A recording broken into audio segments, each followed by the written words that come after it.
All right, joining me once again here on the Matthew Filipowicz Show is my good friend Katie Klabusich. Katie is a writer, a reproductive justice activist, a media contributor, all of which and more you can find at katiespeak.com. You can also follow her on Twitter at Katie_speak. Katie, thank you so much for being on the show again. Thanks for having me back. All right, so Katie, you have a new report up at Truth Out on how the pro-life movement is reframing the word life to actually suit their agenda. Tell us all about it. Sure. So it's currently the 40 Days for Life campaign, which is annual. And it's sort of the highest harassment time of year. You and I have talked a lot about clinic harassment and the need for volunteer escorts and security at clinics across the country. But this is sort of the season where a lot of groups try to have what they call like round-the-clock vigils. So there's additional people. It's sort of the season that groups like the Pro-Life Action League use to recruit folks who they can sort of indoctrinate into the idea of doing it year-round. So clinics across the country, have to staff differently. They have to warn their patients a little bit more. So that's kind of the backdrop of what's going on. And this year's 40 Days for Life happens right after the Feminist Majority Foundation's new National Clinic Violence Survey. It's a project they've been doing for a while. The last one was in 2010. And so the 2014 report, where they interview hundreds of providers and they keep track of statistics, and it's sort of alarming. Even people who kind of know that this is going on, like I do a lot of this work, I didn't realize that the targeted harassment of providers, things like picketing at their houses, distributing wanted posters, the stuff that we sort of harken back to the 90s that most people think are over, has increased to a point where it should be terrifying people. Almost 70% of health facilities endure very, very regular harassment. And, the wanted posters have gone up from like 9% to almost 18% of providers. And that's the sort of thing where pamphlets get distributed with words like killers among us. They put doctors' pictures and personal information. That's increased from 20% to almost 30% of clinics. Like this is not a situation where providing a basic healthcare option for Americans is, it's dangerous, and it's only getting more dangerous. Well, yeah, and again, the new study shows that all those type of attacks are actually increasing since 2010. So this is a recent study. This is over the last 4, and we're just in 2015 now. So over the last 4.5-5 years, all these things are on the uprising, and it is really scary. You actually cover in the piece the happenings that's happening at a clinic in Sacramento. You talked to some of the staff there. Tell us about the Sacramento clinic. Sure. I try to talk to, when I do this sort of writing, I try to talk to clinics sort of all over the country so that it's representative. But when I'm talking about something like a national campaign or an increase in harassment, I find that it's helpful to talk to a group that's in what most people would consider to be a safe blue liberal area or state. I don't know that Sacramento is like the bastion of liberalness, but it's in California. It's not in a conservative area. So I spoke to Shireen Whitaker. She's the legal monitor for women's health specialists in Sacramento. And I actually know her because she's, their clinic is one of our clients at the Clinic Vest Project, where we provide free resources and vests to clinics across North America. And so she was graciously willing to chat with me and tell me a little bit about what it's like. And the Sacramento Anti-Choice Group has a really active Facebook page, and they do a lot of trying to recruit. They take videos.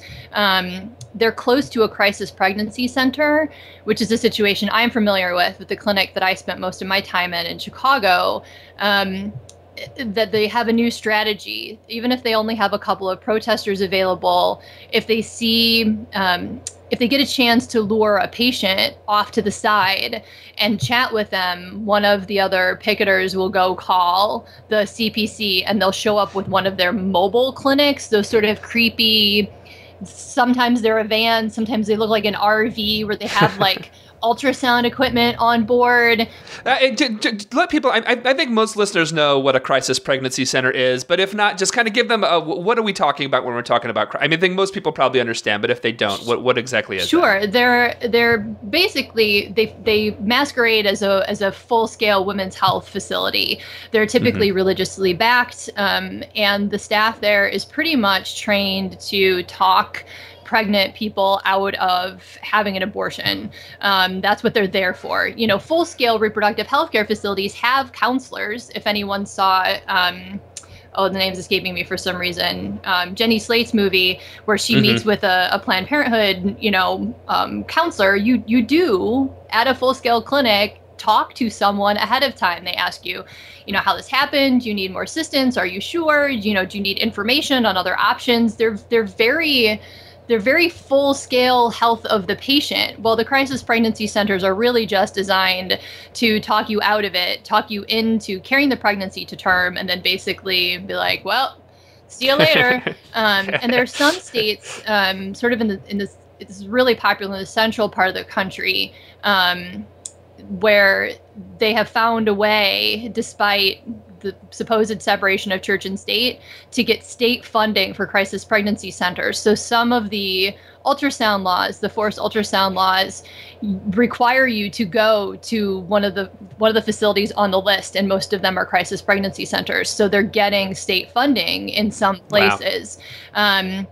And this has become a real problem. The FMF study sort of backs up the Sacramento clinic, and they said that the clinics in close proximity to a CPC experience significantly higher rates of violence and harassment. They're almost twice as likely to experience that as clinics that are not located near a crisis pregnancy center. It's a lot easier to talk someone out of their appointment if you can walk them across the street by saying there's a free ultrasound across the street. And so they focus their attention on places where they can be more successful. The Sacramento clinic is also representative in another way. The doctors and staff are getting really highly personally targeted. The internet harassment is really increasing. I mean, you and I talked last year, the Pro-Life Action League put me and the doctor that provides abortions in Wichita and Rob and Marty on a poster together, right? For this is for the same time period. That was 40 Days for Life last year for the Pro-Life Action League. They said it was to pray for us. That's a little ridiculous. Nobody believes that's what it's for. And so that sort of online targeting where they put out newsletters and they have websites where they list not just I want people to really understand this isn't just about doctors.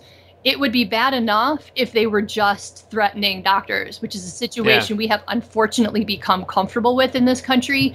David Cohen and Kristen Connon have a new book coming out next month, Living in the Crosshairs, The Untold Stories of Anti-Abortion Terrorism. They talked to almost 100 abortion providers, and they have expanded the word provider, and it's an expansion that I agree with. It should include all of the staff. It should be the doctors. It should be the security guard. It should be the escorts out front. It should be the clinic owners.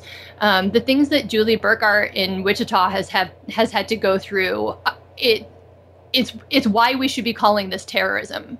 Erecting things in people's yards, threatening their children, that sort of thing isn't just harassment. That's playing off of a collective memory of the murder of people who are in this field and threatening them in a way where they every day have to understand today could be the day where someone who's just unhinged enough has an opportunity to follow through. So that's something that's really important that we start to do in the media more, is call it what it is.